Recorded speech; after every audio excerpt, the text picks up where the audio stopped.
And welcome back to Bunters Yard. So today we are going to make another platform. Now we've done one of these before a couple of years ago. It's probably the first video we did of one of our laser cut kits, but within about an hour of me putting the video up, I changed the design, so the link that everyone's followed is kind of slightly wrong. So we're going to make a new video today, and maybe a new paint guide as well. It's just that we've made meters and meters of these for customers since, so I think we're getting quite quick at doing this. So I'll show you a few tricks that I use to paint our platforms, but obviously you can do that on any laser cut platform that you've got if you decide to buy from somewhere else. Not that you do something stupid like that. So here we go. Let's see what's in the bag. So this is the kit that you'll get. This is the concrete version. Let's get everything out of there. Put that aside. So in there we've got the top. Now this is the kind of era 8. So from the 80s, this is just going to be like a tarmac top with a concrete gutter in the back, and then the stones at the front. This is the bit of the kit that we need. So all of our kits come with this kind of sub top. So, and then the platform will just fit on top. So all the kits are the same, but you can just change the top. So you've got this one and the tactile strips and the underground top. But the kit will all be the same, whichever top you choose. So inside our kit, we've got the the top part of it, and then you have the main walls. These are concrete, and then that bit is the concrete, like the pattern that goes down the front, the supports on the front, and then you'll have these parts as well, just the center supports, and the end ones as well. Now you can choose, if you're doing a long run of these, you would want to use the open ones so you can get wiring through. If it's at an end of a run and you're not putting a slope in, then you might want to use the solid ones. But there's enough in there, so you can mix and match and do it however you want. So I'm going to show you how I put it together. You may want to do it a slightly different way. So we're going to use super glue for this, and you can use kind of rocket glue or PVA, whatever you choose to do. We can use super glue for a bit of speed. So first thing, and this is the way I do it anyway, is I'm going to put that, attach that one in there.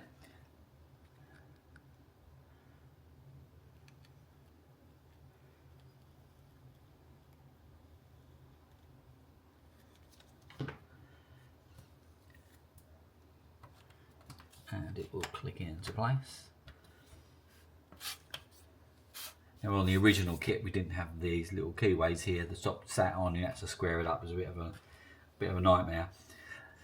Next thing I would do is we'll put the supports on. Now the supports have all one direction, so just make sure they're all the same way rather than that way. It just makes any runs of cabling easier. It just looks a bit tidier. But try and make them all the same. It's not essential. It just the OCD in me kicking in.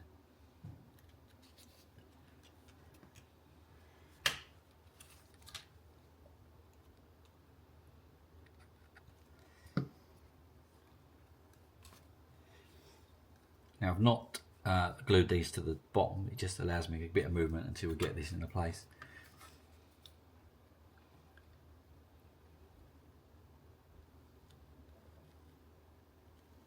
Now we're filming this today slightly different way.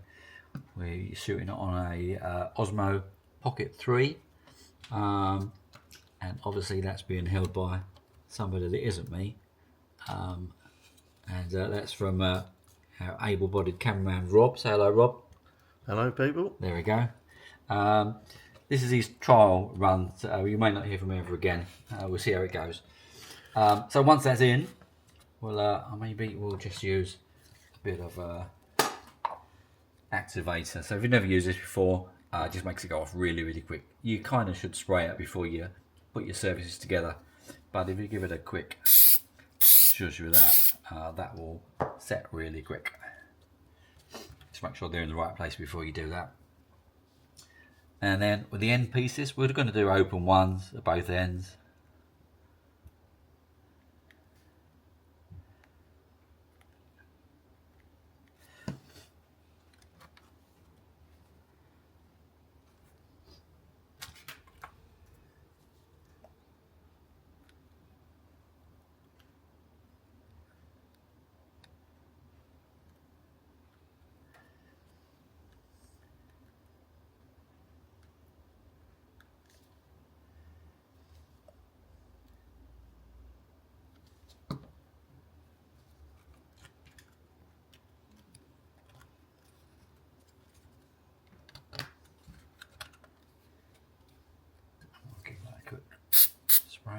make sure it sets.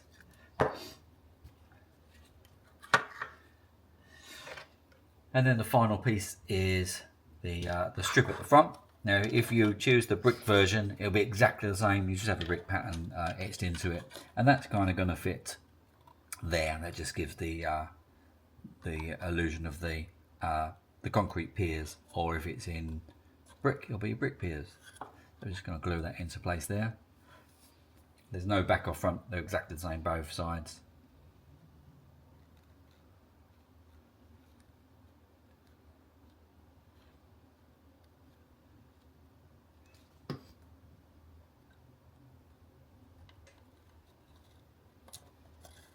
And just make sure it lines up. Then,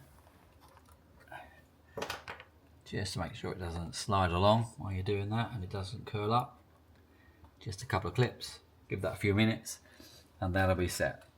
So we just put that to one side.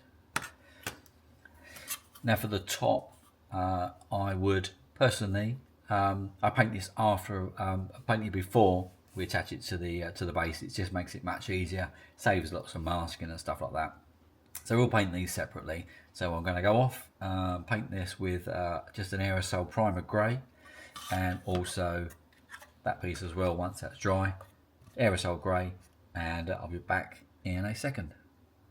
So this has had a coat of primer grey, which is the high coat, but you can use anything, Halfords or whatever you choose, or you can do it with an airbrush if that's what you fancy doing. Only need to paint one side. Try and catch the edges if you can.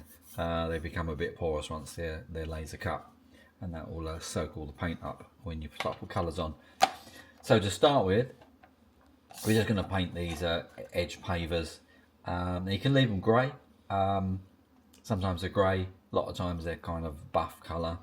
All around the country they're going to be slightly different, but we're going to use this, which is ivory. Again, you can use any sort of colour you like there really, but we use ivory. This is a model air. So model air means that we don't need to mix it when we put it into the airbrush. We can use it straight out the bottle. We don't use a lot. So I've already pre-shook this one. Obviously give them a good shake. Just make sure you clean the top. Any sort of crusty bits on the top will end up in your airbrush, and it'll be blocked. And we don't need a lot for what we're doing. Just a few drops, and that'll probably cover what we're up to.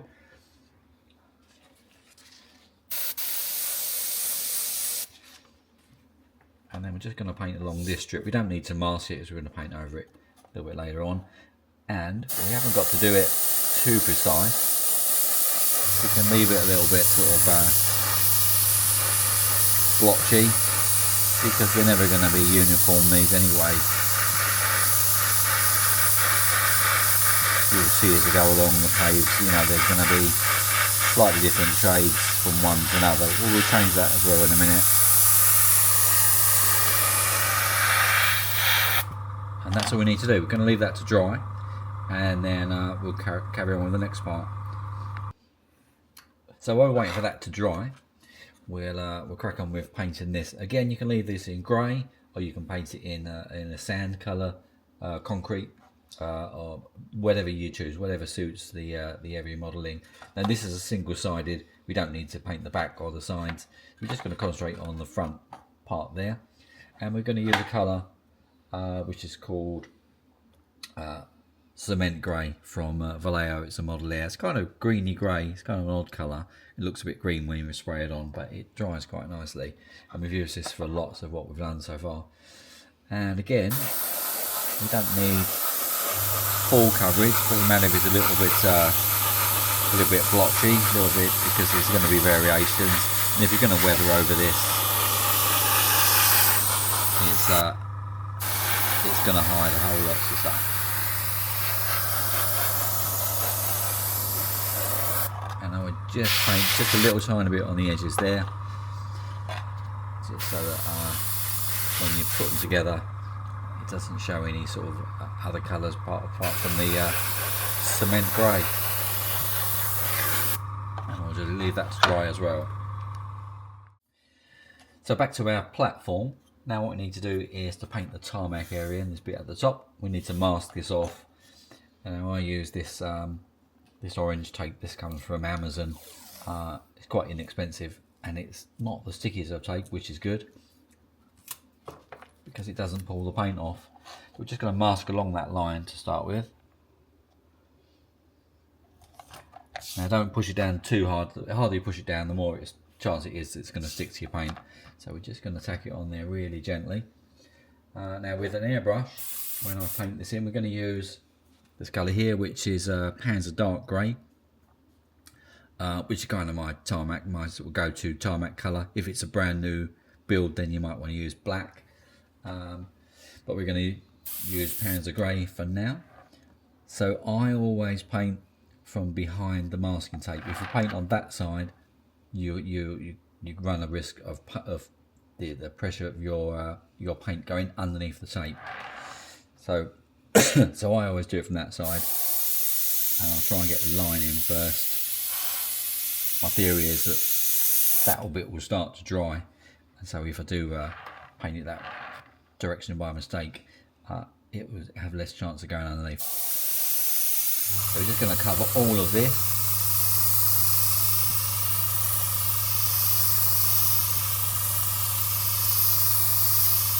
And again, it hasn't got to be perfect, because if you look at tarmac, especially if it's used, it's going to be slightly different shades, and there's going to be patches here along the way. And then I'll shoot it from a different direction just to try and cover it all in.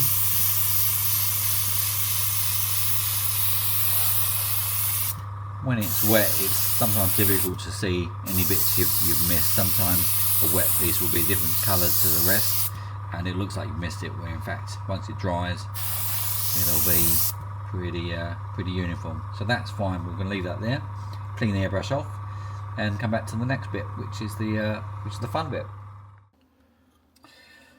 So once that's dry, we're going to take the tape off. Hopefully it won't take any of the paint off underneath, which it hasn't, which is good. If it does, we can always touch that in, either using the airbrush colours or the AK pens. They all are very, very similar. And then we need to get the lines done. Now, you can find the end of the tape. So there's a few different lines on here. So the first one is the edge stone, so that needs to be in white. And I'll just use the line as a guide. We follow that. Again, don't need to press too hard to put your tape on.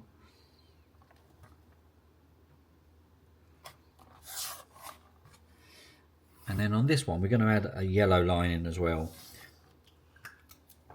So I will line the top as well for now.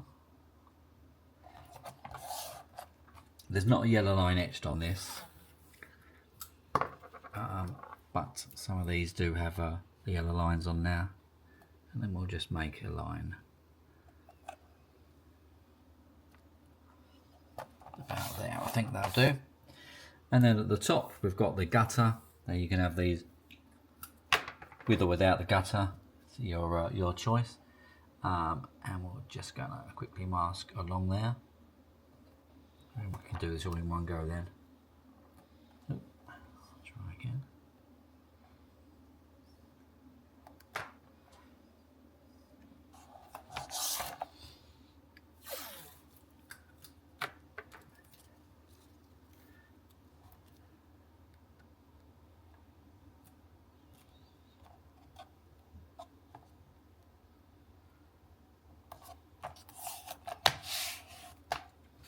Right, and then we'll ready to line these. Let's just move these out of the way just to make it easier.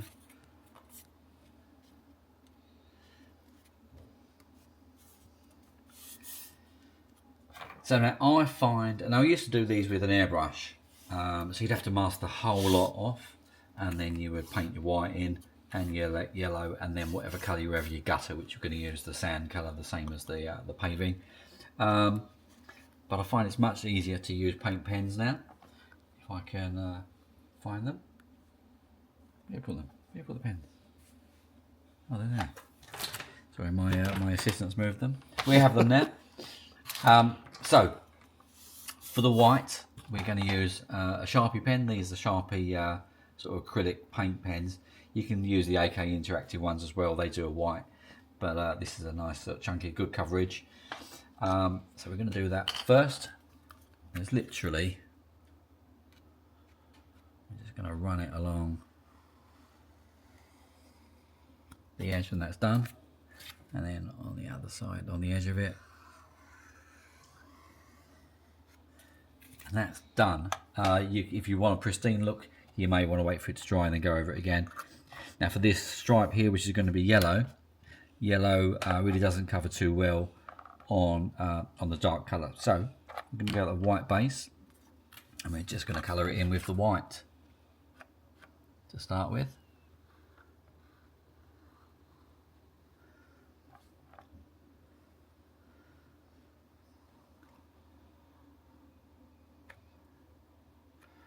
And we'll give that a second to dry.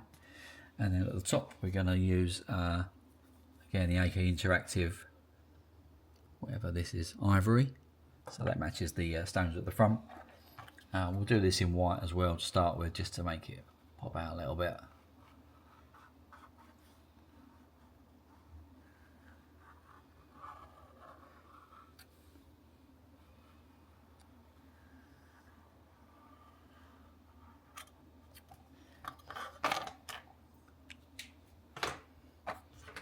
Let's go back to the yellow. So this is AK Interactive. There's a Sharpie yellow as well, but we'll use the AK one to start with, and then we're just going to go over that.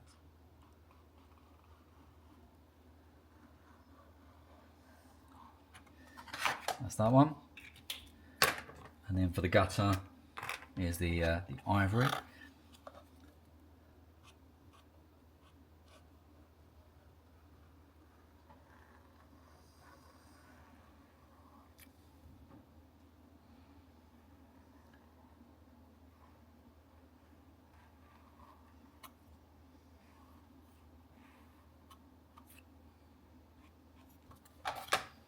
And that's going to be dry in a couple of seconds.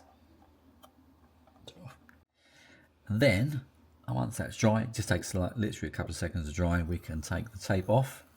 Because we've not airbrushed, you shouldn't have any paint runs, any where it sneaks underneath the tape.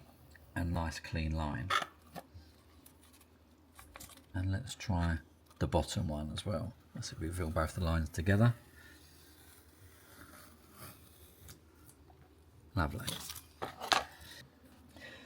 So next bit before we carry on, we're just going to put the two parts together, and we just use a super glue. Again, you can use, rocket glue or PVA, whatever your choice of glue is, and just make sure these are lined up, especially if you're using super glue, because there's not much time to move.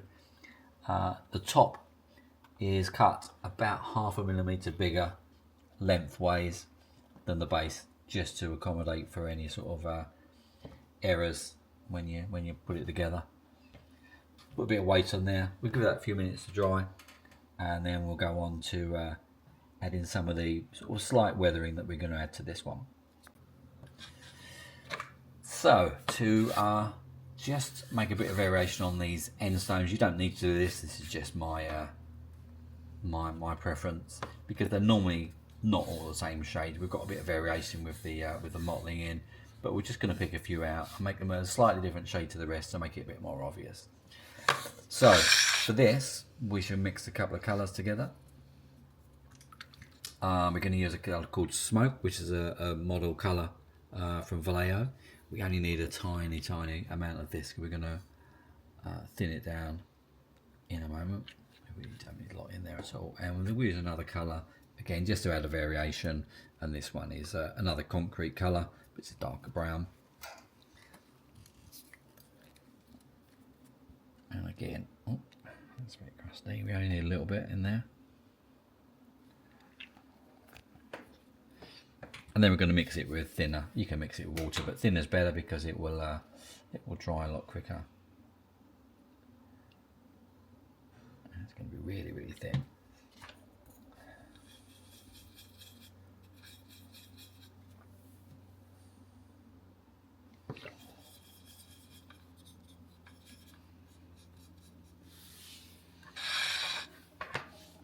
And then on your paving, just pick a stone out at random. It looks a little bit over the top, but once it dries and soaks in, it'll be fine. Let's do another one. Maybe we'll do one at the end.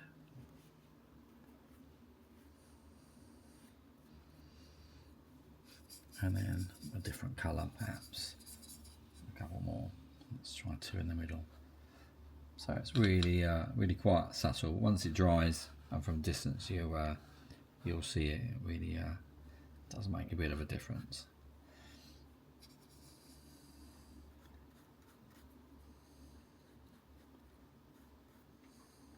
I'll leave it like that to dry, and that should be. That's that bit done, and then we do one more bit of weathering to do, and then this is all done. So for the final part, we've got this is actually hemp colour in here, but it's just whatever sort of track grime colour you is of your preference. Depends on what the ballast is, I guess. What colour you're going to use in there. There's going to be some sort of relevance, but this is just to add along the bottom, just a line of dirt. You may want to put that as well, just at the edge. And then we're just going to run a bit along the end, just really slight, just to show where there's been some traffic. It's quite subtle, you don't want to go mad. And at the end, at the back of the platform won't be used, so it's going to be dirtier than the rest.